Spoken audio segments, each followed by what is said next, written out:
This is Wraith from Wraith Rain. I'm an author of serialized gay romance fiction.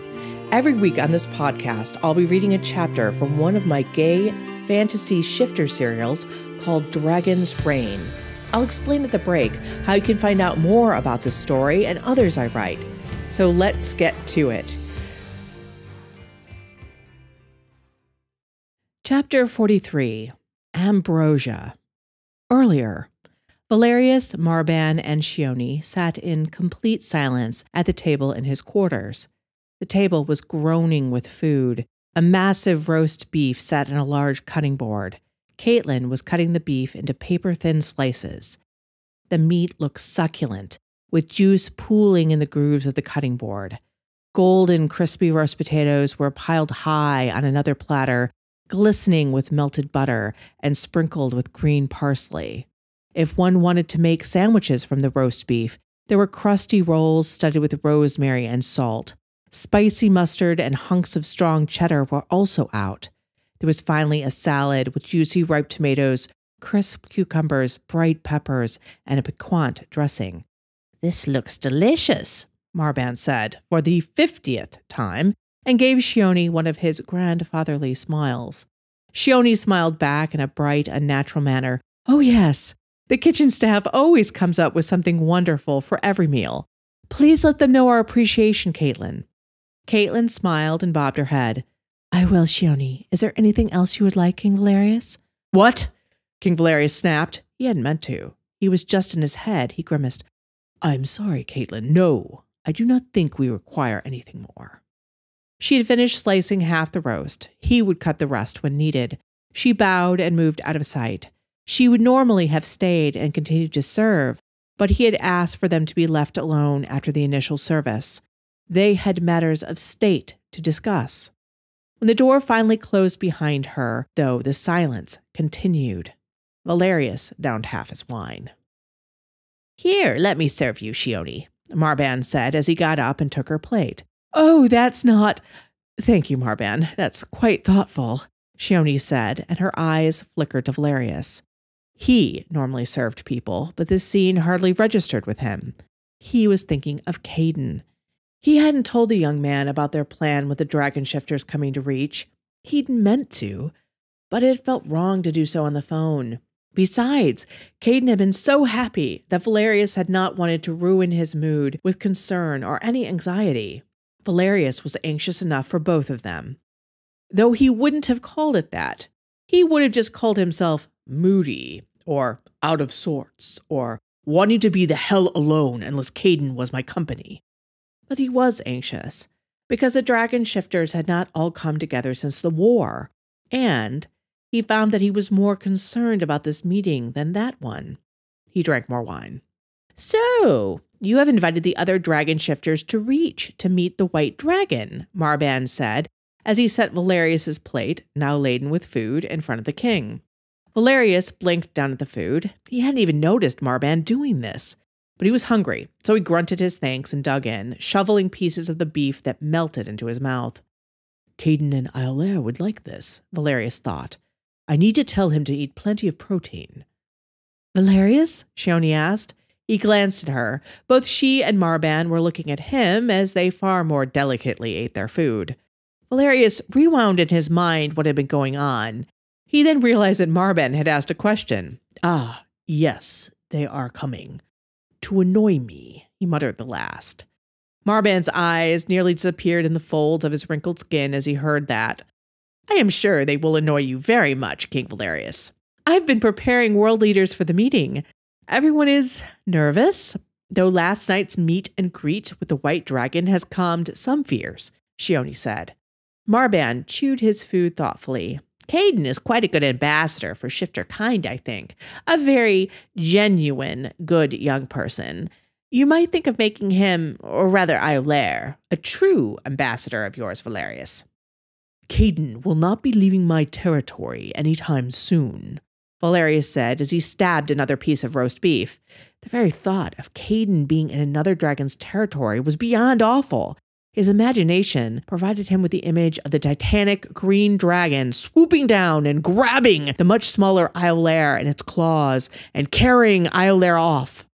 Do you think he would be unsafe outside of your territory? Ah, yes, of course he would, Marban agreed. Alarion alone has been, difficult, Shioni murmured. He wanted to fly here in his dragon form rather than on an airplane. What? Valerius realized he had shouted. You did not tell me this, Shioni. I did tell you. Shioni gave him a sharp look, which softened at his evident bewilderment. But you were distracted. Distracted? I am not distracted. He imagined Caden's smiling face with his arms full of plushies.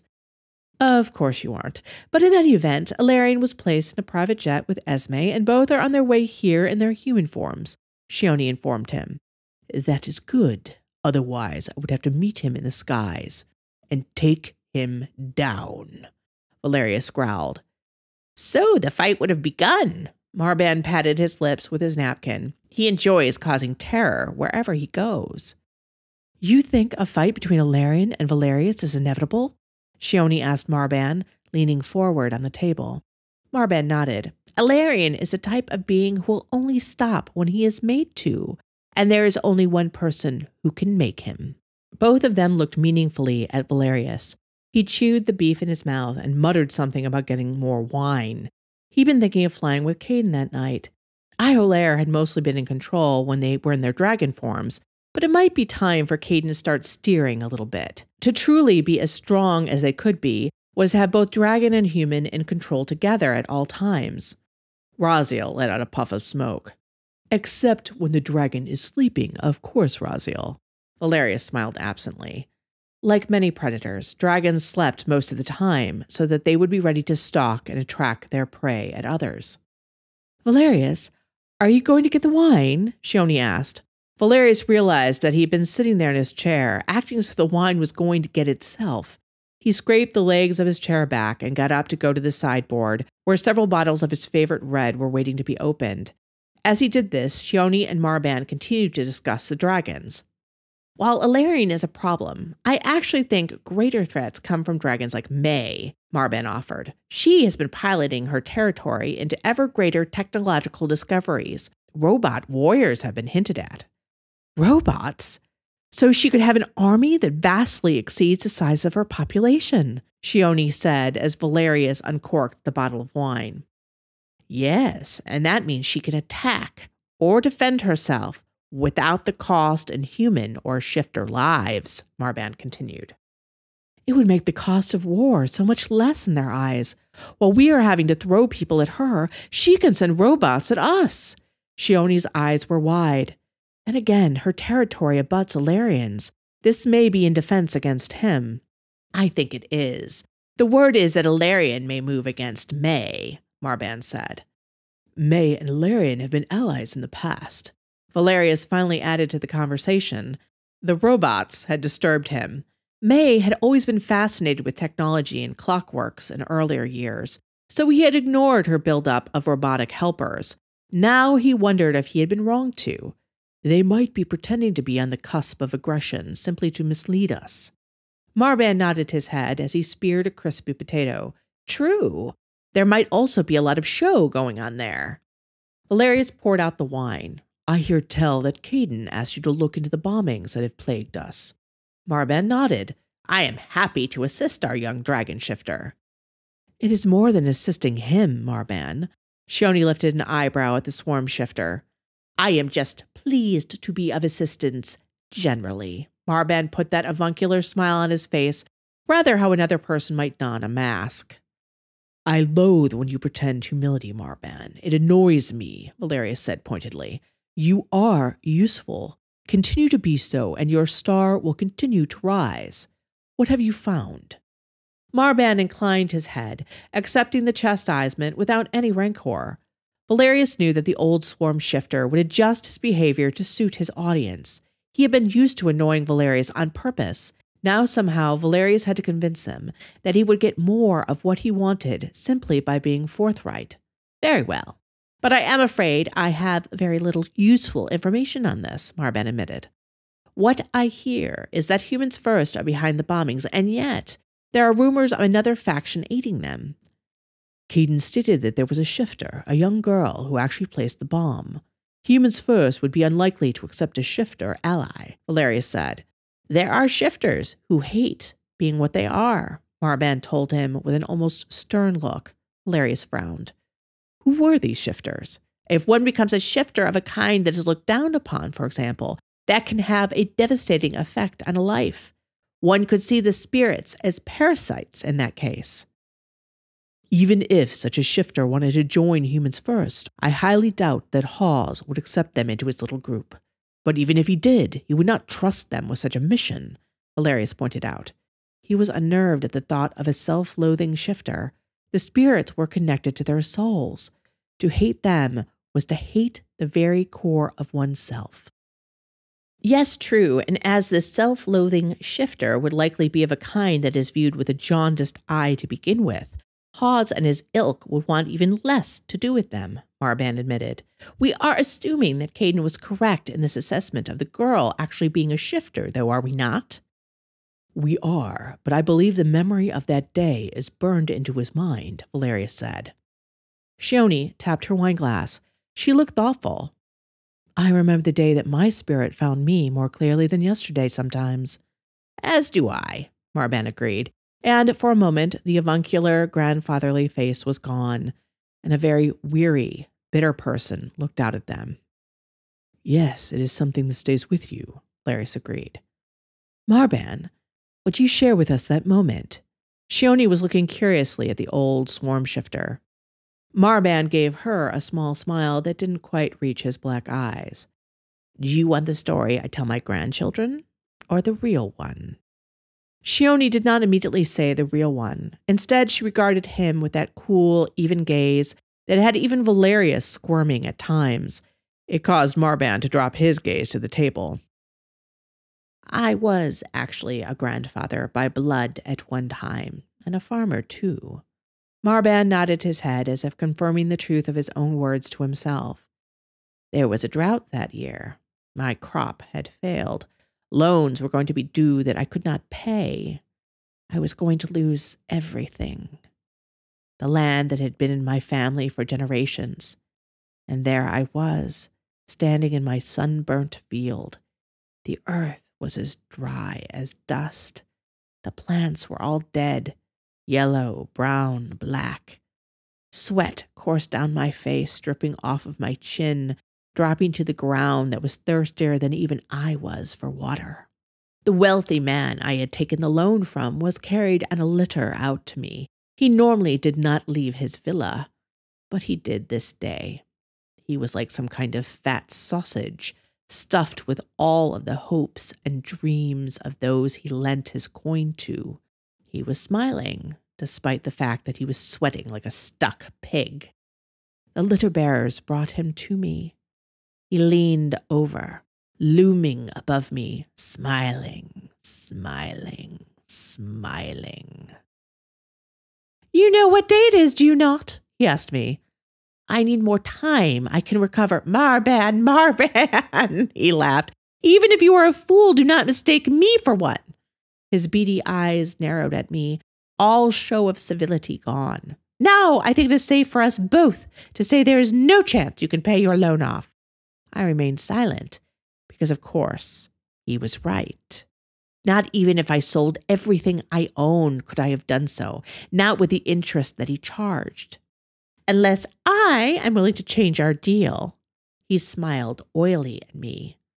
What kind of change? I couldn't hide the suspicion from my voice, or the raw hope either.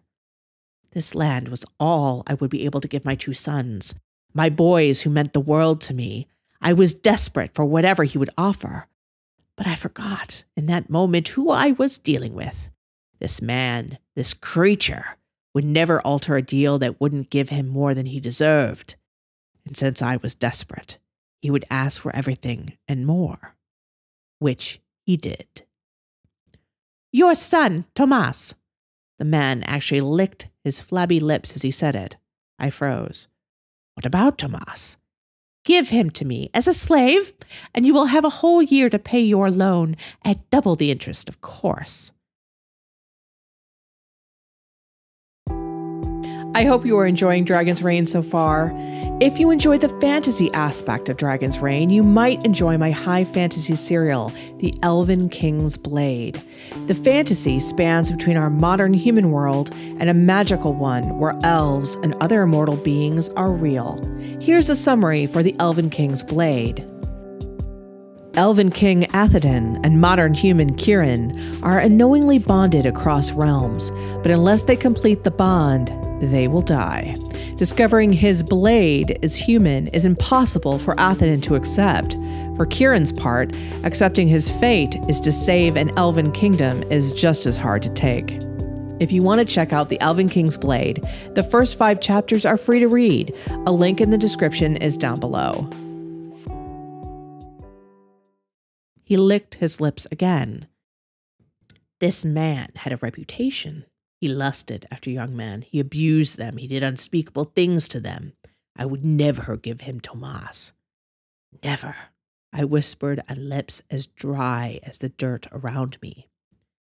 Then I shall call my loan now, and you, Tomas, and your whole brood will be out in the street by this evening, the man snapped. His piggy eyes flashed with anger. He leaned over the sides of his carrier, and I shall have him then anyways. It was then that a wasp appeared in the corner of my vision. They were hungry and thirsty too. The whole world was starved. Even as I saw in my mind us driven out into the streets to starve, my Tomas carried away to be raped and tortured, I also imagined this wasp stabbing its stinger into the center of the man's eye. I heard his screaming over the imagined screaming of my son. I imagined blood and the milky fluid of his eye as it burst like a grape flowing down his cheek, just as I imagined Tomas's clothes being torn from his body and his virginity being wrenched from him as well. I imagined the man screaming as a swarm of wasps covered him. They were all silent as Marban stopped speaking. The old swarm shifter was breathing heavily. He drank down his wine as if he was as thirsty now as he had been back then. Valerius replenished his glass. Is that what happened? Shioni asked softly. Marban licked his lips and then wiped them with his napkins. Not exactly. The wasp came after me. The wasp that had been lazily flying through the air landed on me. I slapped it. I felt it crush beneath my hand and forearm. It left a stain of blood and organs on my skin as it fell down onto the ground. I was that wasp to the man. I was easily crushed too. All of my power was nothing in comparison to his. And then there was a buzzing. It was so loud, so very loud. It came from the south. I turned to look, even as the man was hissing about how I was nothing and he would have everything. There was a moving cloud of darkness in the south. It dove down from the sky, the buzzing growing louder and louder until I couldn't hear the man anymore. It was at that point that the man noticed he couldn't hear himself. He gazed up at this black moving cloud and his eyes grew huge. He screamed at his carriers to get him out of there, but they were terrified too. They dropped the litter and scattered in all different directions. The litter broke beneath the man under his ponderous weight. He let out a howl as the wood from the litter's floor stabbed up through his thigh. I didn't stay to see how injured he was. I ran too, and the wasps followed me. I could not outrun them. Not even the terror fueling my flight gave enough fleetness to my old limbs to make them pump fast enough. I felt the wasps' bodies hitting my back and shoulders. I frantically swiped at them. My arms flailed against them.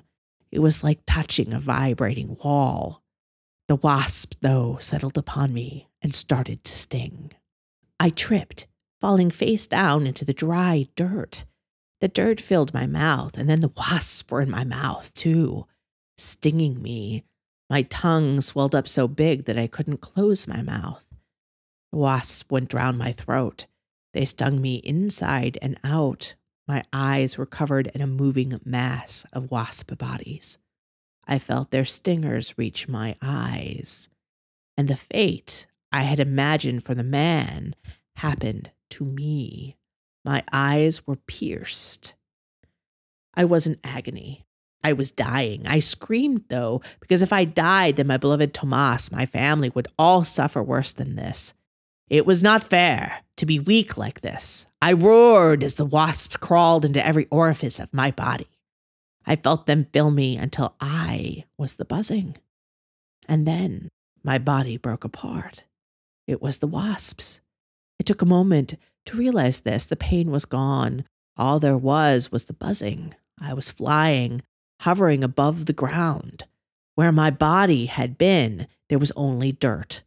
When I moved, the swarm moved. I saw through hundreds of eyes. I breathed through countless mouths. I heard through the swarm. I have made you strong, my spirit said. Those were the first words it spoke to me. Now, what will you do with this strength? My spirit asked, and I turned to look back at the man who would have destroyed me. The swarm turned. I saw him staring back at me, mouth hanging open, eyes as wide as saucers, and I remember smiling. Whatever he saw in the swarm caused him to scream. I flew to him and gave him exactly what he deserved.